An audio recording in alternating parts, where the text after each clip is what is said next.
Hi guys, today we're going to be talking about the user interface for the SwitchWeld and the three main components that make it up. Let's get started.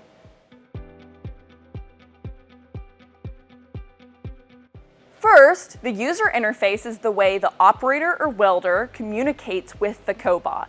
There are three ways that they can do this: the teach pendant, the end effector, or the operator box.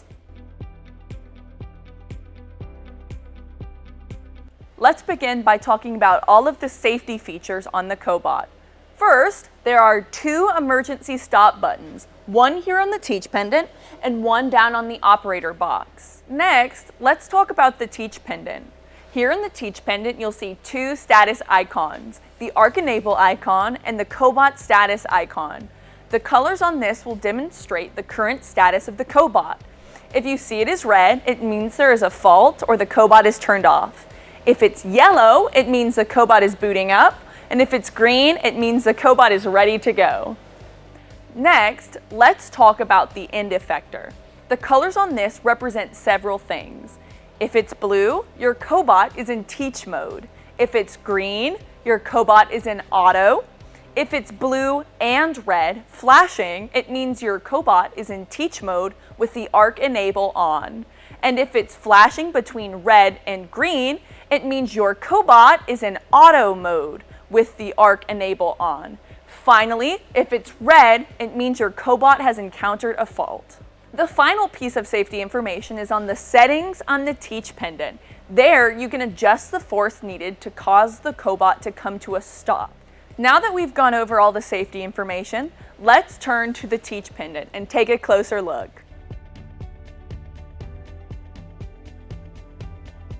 Inside the SwitchWeld pendant, most of your time will be spent either on the teach screen or in auto mode.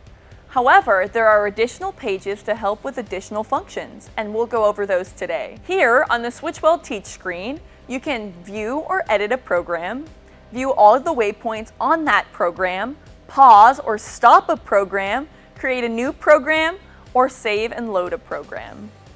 In settings, you can adjust the tool setup, calibration, home pose, collaboration safety limits, and joystick speed. Next, let's talk about the jog screen. It allows precise movement of the cobot using directional arrows. While most cobots rely only on these arrows, SwitchWeld also offers a precision joystick for simpler fine-tuning and adjustments. Next is the I/O screen. Here's where you set up inputs and outputs from the control box. Examples of these include sensors, timers, or the 7th axis used by the SwitchWeld Reach. Finally, there's the About screen. Here, you'll see displayed system information, including the model and serial number, the manufacturer and software version, UI software and joint firmware version, and contact info.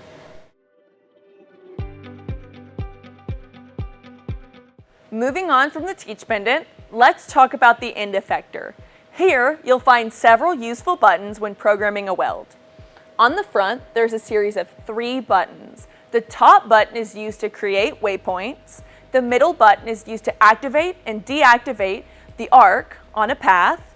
And then the lowermost button is the orient button, which you can use to return your cobot to a certain pre-programmed orientation as such.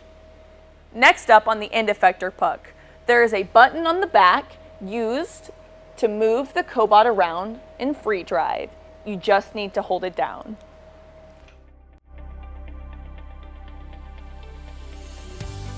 Finally, let's talk about the operator box.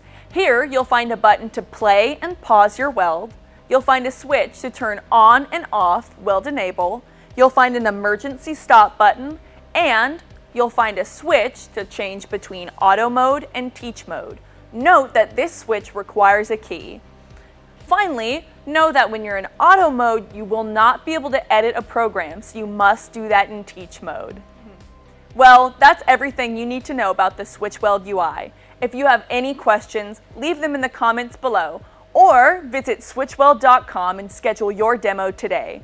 Thank you for watching.